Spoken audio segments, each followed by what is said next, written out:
Hello and welcome दोस्तों, welcome to software programming classes. तो अगर आपने अभी तक हमारे चैनल को सब्सक्राइब नहीं किया है तो सब्सक्राइब कर लीजिए एंड बेल आइकन को भी प्रेस कर दीजिएगा दोस्तों। तो आज हम पढ़ने वाले हैं जावा के अंदर एक बहुत ही ज्यादा इंपॉर्टेंट टॉपिक हो जाता है जो कि है हमारा इंस्टेंस ब्लॉक का टॉपिक। इंस्टेंस ब्लॉक एक ऐसा टॉपिक है फ्रेंड्स जो कि हर एक इंटरव्यू में कवर किया जाता है। ठीक है, हर एक इंटरव्यू में इससे रिलेटेड क्वेश्चन होता ही होता है। तो आज का वीडियो आप सभी के लिए बहुत ज्यादा इंपॉर्टेंट होने वाला है, तो वीडियो में बने रहिए। चलिए जल्दी से हम चलते हैं यहाँ पर अपने बीएस कोड के पास में। यहाँ पर देखिए एक सिंपल सा हमने एक डेमो नाम से क्लास बनाया हुआ है। इसके अंदर एक मैन मेथड को हमने बनाया हुआ है। ठीक है, इसके अंदर एक मैं सिंपल सा एक मैसेज प्रिंट करके बताता हूँ। ठीक है, इंस्टेंस ब्लॉक पर आने के पहले मैं कुछ चीजें आप सभी को क्लियर करना चाहता हूँ, वही मैं बता रहा हूँ। सिंपल सा मैंने यहाँ पर एक मान लीजिए कुछ इस टाइप सा मैसेज लिखा है। अब मैं इस प्रोग्राम को चलाने वाला हूँ तो डेफिनेटली क्या होने वाला है, ये हमारा जो आउटपुट में ये मैसेज क्या होने वाला है, प्रिंट होने वाला है। तो जैसा कि आप सभी देख पा रहे हो यहाँ पर नीचे क्या आ चुका है, आउटपुट में ये मैसेज आकर प्रिंट हो चुका है। अब ध्यान से देखेंगे यहाँ पर अगर मैं एक और क्लास बना देता हूँ, मैंने यहाँ पर बनाई एक और क्लास, इसका नाम दे दिया मान लीजिए ए। ठीक है, ए बी दे दिया क्लास का नाम। और इसके अंदर मैं अगर अब मैसेज को प्रिंट करता हूँ system dot out dot println का यूज करके। ठीक है, तो अब ध्यान से देखेंगे हम कि अब यहाँ पर ये मैसेज जो है ना वो प्रिंट नहीं होगा और यहाँ पर क्या आ जाए आने वाली है, एरर आने वाली है कि दिस इज क्लास ए। ए ही लिख देते हैं। ठीक है, यहाँ से भी ए कर। चलिए, अब यहाँ पर ए क्लास के अंदर एक मैंने system dot out dot println के अंदर मैसेज लिखा है। अब क्योंकि देखिए ए क्लास का कोड तो ऑटोमेटिकली एग्जीक्यूट नहीं होगा, तो मुझे क्या करना होगा, यहाँ पर ए क्लास का पहले ऑब्जेक्ट बनाना होगा। तो चलिए मैंने यहाँ पर क्या कर लिया है, सिंपल सा ए क्लास का एक ऑब्जेक्ट भी बनाकर तैयार कर लिया। ठीक है?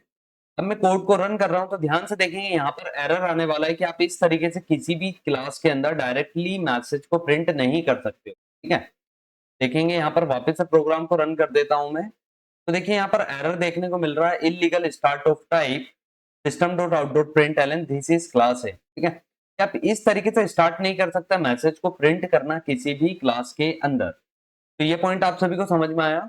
अब जैसे ही मैं क्या करता हूँ, इस मैसेज को एक और बॉडी के अंदर डाल देता हूँ। ठीक है, ये करली ब्रैकेट मैंने ओपन किया है और यहाँ पर मैंने क्या कर दिया है, उस करली ब्रैकेट्स को क्लोज कर दिया है। ठीक है, अब ध्यान से देखेंगे जैसे ही मैंने यहाँ पर क्या करा है, इस मैसेज को एक बॉडी के अंदर डाल दिया है, तो अब मुझे ये वाला मैसेज क्या मिलने वाला है, आउटपुट में मिलने वाला है। ठीक है, अब कोई प्रॉब्लम होने वाली नहीं है। देखिए मैंने प्रोग्राम को यहाँ पर रन किया है तो यहाँ पर आप सभी के सामने आउटपुट आ रहा है दिस इज क्लास है और उसके बाद में आ रहा है स्टार्टिंग डेमो, जो भी यहाँ पर मैसेज प्रिंट था। ठीक है, तो अब ऐसा क्या हुआ कि ये ब्रैकेट्स लगाने से मैसेज क्यों प्रिंट हो गया। ठीक है, तो यही है फ्रेंड्स इंस्टेंस ब्लॉक का कंसेप्ट। इसमें देखिए यहाँ पर किसी भी चीज को, किसी भी मैसेज को या किसी भी कोड को जब इस टाइप के करली ब्रेसेस के अंदर रख दिया जाता है। ठीक है, देखिए इसके आगे मैंने यहाँ पर कुछ भी इस तरीके से नाम नहीं लिखा है कि ये ए क्लास का है, मतलब इस टाइप से ना मैंने कंस्ट्रक्टर बनाया है ना कुछ भी नहीं किया है। ठीक है, सिर्फ मैंने करली ब्रैकेट्स का यूज किया है और उसके अंदर मैसेज को मैंने प्रिंट कर दिया है। तो ये जो हमने करली ब्रैकेट से जो बॉडी बनाया है ना, इसी को कहा जाता है फ्रेंड्स इंस्टेंस ब्लॉक का बॉडी। ठीक है, इसी को कहा जाता है इंस्टेंस ब्लॉक। जिस ब्लॉक का कोई नाम नहीं होता है लेकिन बॉडी होती है ना, और उसके अंदर हम क्या कर सकते हैं, अपना कुछ भी कोड लिख सकते हैं। तो इसी को कहा जाता है फ्रेंड्स इंस्टेंस ब्लॉक। तो अब ये इंस्टेंस ब्लॉक के अंदर अगर हमने कुछ मैसेज लिखा है तो डायरेक्टली प्रिंट कैसे हुआ। ठीक है फ्रेंड्स, तो इसकी एक डेफिनेशन है कि इंस्टेंस ब्लॉक जब भी हम उस क्लास का ऑब्जेक्ट क्रिएट करते हैं, जैसे एक क्लास के अंदर बनाया ना इंस्टेंस ब्लॉक, जब भी हम एक क्लास का ऑब्जेक्ट क्रिएट करते हैं तो ऑब्जेक्ट के क्रिएट करते ही इंस्टेंस ब्लॉक एग्जीक्यूट हो जाता है। ठीक है, क्या डेफिनेशन है कि ऑब्जेक्ट के क्रिएट करते ही इंस्टेंस ब्लॉक एग्जीक्यूट हो जाता है। तो इसलिए मैंने जैसे ही यहाँ पर ऑब्जेक्ट क्रिएट किया तो इस एक क्लास का क्या हुआ, इंस्टेंस ब्लॉक एग्जीक्यूट हुआ, तो ये मैसेज प्रिंट हुआ और देन यहाँ पर नीचे आने के बाद में ये वाला मैसेज प्रिंट हुआ है। ठीक है, तो कुछ इस टाइप से हमें यहाँ पर क्या मिल रहा है, आउटपुट देखने को मिल रहा है। देखिए वापस ही चला देता है कोड को। यहाँ पर देखिए ये वाला आउटपुट आ चुका है। अब देखेंगे ध्यान से, तो हमें एक पॉइंट पता है फ्रेंड्स कि जो कंस्ट्रक्टर भी होता है ना वो भी ऑब्जेक्ट के क्रिएट करते ही कॉल हो जाता है। ठीक है, कंस्ट्रक्टर भी क्या होता है, ऑब्जेक्ट के क्रिएट करते ही कॉल होता है। और ये जो इंस्टेंस ब्लॉक है ये भी क्या हो रहा है, ऑब्जेक्ट के क्रिएट करते ही एग्जीक्यूट हो रहा है।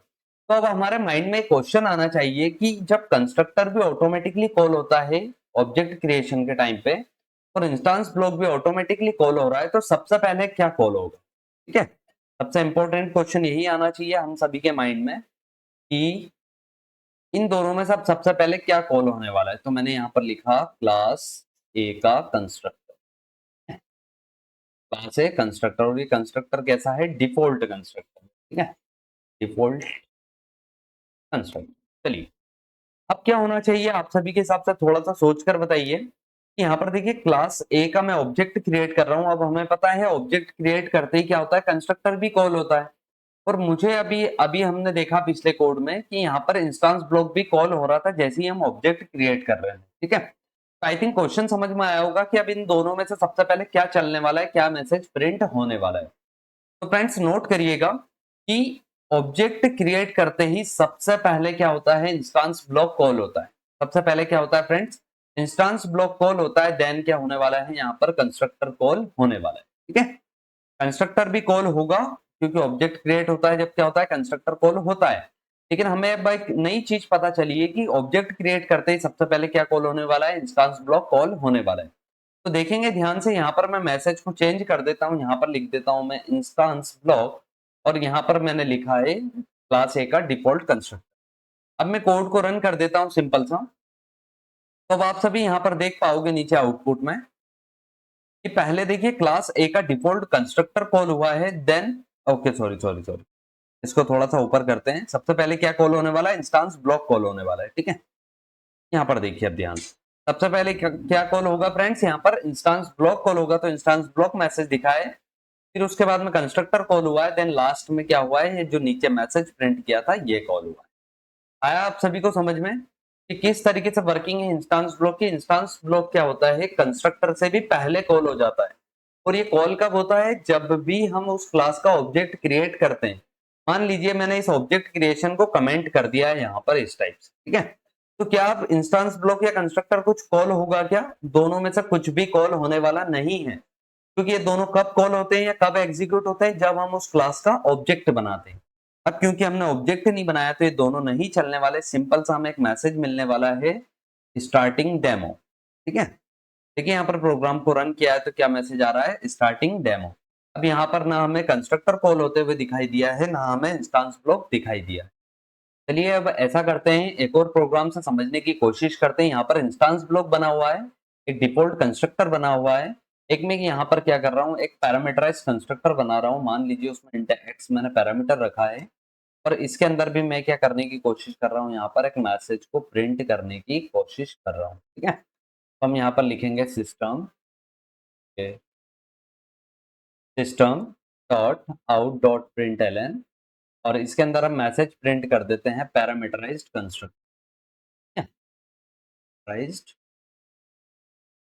कंस्ट्रक्टर। चलिए अब देखते हैं क्या होने वाला है यहाँ पर इस कोड में। तो देखिए यहाँ पर हमारे पास में इंस्टेंस ब्लॉक भी है, डिफॉल्ट कंस्ट्रक्टर भी और पैरामीटराइज्ड कंस्ट्रक्टर भी। अब मैं डिफॉल्ट कंस्ट्रक्टर के लिए क्या कर रहा हूँ? यहाँ पर ये डिफॉल्ट ऑब्जेक्ट बनाकर तैयार कर रहा हूँ। पैरामीटराइज्ड वाले के लिए यहाँ पर मैं क्या कर रहा हूँ? यहाँ पर एक पैरामीटराइज्ड ऑब्जेक्ट बनाकर तैयार कर रहा हूँ, जिसके अंदर एक वैल्यू पास कर देता हूँ, सिंपल सा 10। तो देखिए फ्रेंड्स अब क्या होगा आउटपुट, आप सभी सोचिए। 1 मिनट के लिए वीडियो को पॉज कर सकते हो आप और इसका आउटपुट सोचने की कोशिश करें, ठीक है। देखिए इस तरीके से कोड लिखा है हमारे पास में, इसको हल्का सा और जूम कर देते हैं टाइप से। देखिए तो अब यहाँ पर जैसे ही मैंने ए क्लास का A1 ऑब्जेक्ट क्रिएट किया है, तो इस ऑब्जेक्ट के करस्पॉन्डिंग सबसे पहले क्या होने वाला है फ्रेंड्स? इंस्टेंस ब्लॉक कॉल होने वाला है। तो हमें इंस्टेंस ब्लॉक मैसेज आएगा, फिर इस ही ऑब्जेक्ट के करस्पॉन्डिंग डिफॉल्ट कंस्ट्रक्टर कॉल होने वाला है, तो ये मैसेज आने वाला है, ठीक है। जैसे ही मैंने यहाँ पर एक और ऑब्जेक्ट क्रिएट किया है A2, तो इस A2 के करस्पॉन्डिंग क्या होगा फ्रेंड्स? सबसे पहले इंस्टेंस ब्लॉक कॉल होगा, ठीक है, क्योंकि इंस्टेंस ब्लॉक हर एक ऑब्जेक्ट के करस्पॉन्डिंग कॉल होता है, ऐसा लिख लीजिए, ठीक है। थर्ड पॉइंट क्या आ रहा है यहाँ पर कि जो इंस्टेंस ब्लॉक है वो क्या होता है? हर एक ऑब्जेक्ट के करस्पॉन्डिंग एक बार कॉल होता ही होता है। तो यहाँ पर A2 के करस्पॉन्डिंग क्या होगा? वापिस से इंस्टेंस ब्लॉक कॉल होगा, और A2 को क्योंकि हमने पैरामीटराइज्ड कंस्ट्रक्टर यहाँ पर बनाया है, ऑब्जेक्ट कैसा बनाया? पैरामीटर वाला, तो पैरामीटराइज्ड कंस्ट्रक्टर फिर कॉल होने वाला है। तो क्या आउटपुट आ रहा है फ्रेंड्स? इंस्टेंस ब्लॉक, फिर डिफॉल्ट कंस्ट्रक्टर, फिर इंस्टेंस ब्लॉक, फिर पैरामीटराइज्ड कंस्ट्रक्टर। चलिए कोड को चला लेते हैं, देखते हैं यही आउटपुट आ भी रहा है या नहीं आ रहा है, ठीक है। तो जैसा कि अब आप सभी देख पा रहे हो यहाँ पर पहले इंस्टेंस ब्लॉक कॉल हुआ, फिर डिफॉल्ट कंस्ट्रक्टर। देखिए 2 बार रन हो चुका है। देखिए डिफॉल्ट कंस्ट्रक्टर, चलिए वापस से रन करते हैं। देखिए ध्यान से, इंस्टेंस ब्लॉक कॉल हुआ, उसके बाद में डिफॉल्ट कंस्ट्रक्टर कॉल हुआ है, फिर से इंस्टेंस ब्लॉक और उसके बाद में पैरामीटराइज कंस्ट्रक्टर कॉल हुआ है। ठीक है, और जो स्टार्टिंग डेमो है वो तो यहाँ से एक मैसेज आ रहा है। चलिए अब इस मैसेज को यहाँ से क्या कर लेते हैं, हटा देते हैं। तो आई थिंक अब आप सभी को समझ में आ चुका होगा किस तरीके से यहाँ पर आउटपुट आ रहा है। थोड़ा सा इसको जूम कर देते हैं। देखिए पहले इंस्टेंस ब्लॉक कॉल हुआ इस ऑब्जेक्ट के करस्पॉन्डिंग, फिर उसके करस्पॉन्डिंग डिफॉल्ट कंस्ट्रक्टर कॉल हुआ है। ठीक है, फिर जैसे ही नेक्स्ट ऑब्जेक्ट बना तो इसके करस्पॉन्डिंग वापस से इंस्टेंस ब्लॉक कॉल हुआ है, और क्योंकि ये पैरामीटर वाला था तो पैरामीटराइज्ड कंस्ट्रक्टर भी कॉल हो चुका है। तो आई थिंक आप सभी को वर्किंग समझ में आ चुकी होगी अभी तक कि इंस्टेंस ब्लॉक किस तरीके से वर्क करता है। ठीक है, हमेशा कंस्ट्रक्टर से भी पहले कॉल हो जाता है, और कॉल कब होता है, जब हम उस क्लास का ऑब्जेक्ट बनाते हैं। ठीक है, थर्ड पॉइंट मैंने ये लिखवाया था आपको कि जितने भी ऑब्जेक्ट बनाते हैं ना हम, हर एक ऑब्जेक्ट के करस्पॉन्डिंग क्या होता है, इंस्टेंस ब्लॉक कॉल होता है। ठीक है, लेकिन जो कंस्ट्रक्टर होता है ना, ये तो क्या होता है, पैरामीटर से मैच होके कॉल होता है। जैसे यहाँ पर डिफॉल्ट वाला था तो एक ही बार डिफॉल्ट वाला कॉल होगा, यहाँ पर पैरामीटर वाला था तो पैरामीटर वाला कॉल होगा, है ना। लेकिन इंस्टेंस ब्लॉक क्या होगा, हर एक ऑब्जेक्ट के करस्पॉन्डिंग कॉल होगा ही होगा। ओके, तो फ्रेंड्स एट द एंड एक और एग्जांपल से समझने की कोशिश करते हैं, जिससे आप सभी को बहुत अच्छे से क्लियर हो जाएगा। ठीक है, यहाँ पर एक इंस्टेंस ब्लॉक बना हुआ है। यहाँ पर एक मैं क्या कर रहा हूँ, सिंपल सा एक मेथड बनाकर तैयार करता हूँ, जिसको मैं रखने वाला हूँ स्टैटिक। ठीक है, मैंने बनाया है यहाँ पर स्टैटिक वॉइड शो मेथड। इस शो मेथड के अंदर मैंने एक मैसेज को प्रिंट किया है। यहाँ पर ध्यान से देखेंगे, system dot out dot println के अंदर मैंने मैसेज प्रिंट किया है शो मेथड। ठीक है, यहाँ पर कुछ इस तरीके से मैंने क्या कर दिया है, मैसेज को प्रिंट कर दिया है। अब देखिए यहाँ पर इंस्टेंस ब्लॉक है और यहाँ पर क्या है, एक स्टैटिक मेथड है। अब हम सभी को ये पता है कि स्टैटिक मेथड क्या होती है, डायरेक्टली क्लास नेम से कॉल हो जाती है। ठीक है, डायरेक्टली क्लास नेम से एक्सेस हो जाती है, तो हमें ऑब्जेक्ट बनाने की कोई जरूरत नहीं है। मैंने डायरेक्ट क्लास के नेम से क्या कर दिया है, यहाँ पर शो मेथड को कॉल कर दिया है। ओके, तो फ्रेंड्स ध्यान से देखिए, यहाँ पर जैसे ही मैंने एक क्लास के नेम से शो नाम के मेथड को कॉल किया तो क्या कॉल होने वाली है, शो नाम की मेथड कॉल होने वाली है। तो यहाँ पर शो मेथड मैसेज मेरे पास में आ जाएगा। लेकिन आप सभी मुझे ये बताइए, क्या अभी भी इंस्टेंस ब्लॉक कॉल होगा क्या? थोड़ा सा सोचिए। चलिए, तो अभी तक आपने सोचा होगा कि नहीं होगा। ठीक है, तो आपने बिल्कुल सही सोचा है, क्योंकि इंस्टेंस ब्लॉक सिर्फ और सिर्फ कब कॉल होता है फ्रेंड्स, जबकि हम उस क्लास का ऑब्जेक्ट बनाते हैं। क्या मैंने यहाँ पर ऑब्जेक्ट क्रिएट किया है, क्या नहीं किया है, तो अभी हमारा इंस्टेंस ब्लॉक कॉल होने वाला नहीं है। सिर्फ सिंपल सा मैंने एक क्लास के नेम से शो को कॉल किया है, तो क्या होने वाली, शो मेथड ही कॉल होने वाली है। तो चलिए यहाँ पर प्रोग्राम को मैंने रन कर दिया है। तो जैसा कि आप सभी आउटपुट देख पा रहे हो, सिर्फ और सिर्फ शो मेथड यहाँ पर कॉल हुई है, यहाँ पर इंस्टेंस ब्लॉक कॉल नहीं हुआ है। ठीक है, थोड़ा सा क्लियर स्क्रीन कर देते हैं, वापस से प्रोग्राम को रन कर देते हैं। तो अब आप सभी देख पाओगे यहाँ पर क्या आ रहा है आउटपुट में, सिर्फ और सिर्फ शो मेथड यहाँ पर प्रिंट हो रहा है। ठीक है, तो ये पॉइंट आप सभी को समझ में आया होगा कि इंस्टेंस ब्लॉक कब चलता है फ्रेंड्स, कब कॉल होता है, जब हम उस क्लास का ऑब्जेक्ट क्रिएट करते हैं। यहाँ पर हमने क्योंकि कोई ऑब्जेक्ट क्रिएट नहीं किया है, इसलिए इंस्टेंस ब्लॉक कॉल नहीं होगा, सिर्फ और सिर्फ शो नाम की मेथड कॉल होने वाली है। ओके, तो फ्रेंड्स मैं ये मानकर चलता हूँ कि आप सभी को इंस्टेंस ब्लॉक की वर्किंग समझ में आई होगी, किस तरीके से इंस्टेंस ब्लॉक वर्क करता है, हर चीजें आपको समझ में आ चुकी होगी। अगर आपको किसी भी पॉइंट पे डाउट है तो आप मुझे कमेंट्स करके बताइए, मैं डेफिनेटली उसके ऊपर वापस से डेडिकेटेड वीडियो बनाने वाला हूँ। तो अगर आपने अभी तक हमारे चैनल को भी सब्सक्राइब नहीं किया है तो सब्सक्राइब कर लीजिए।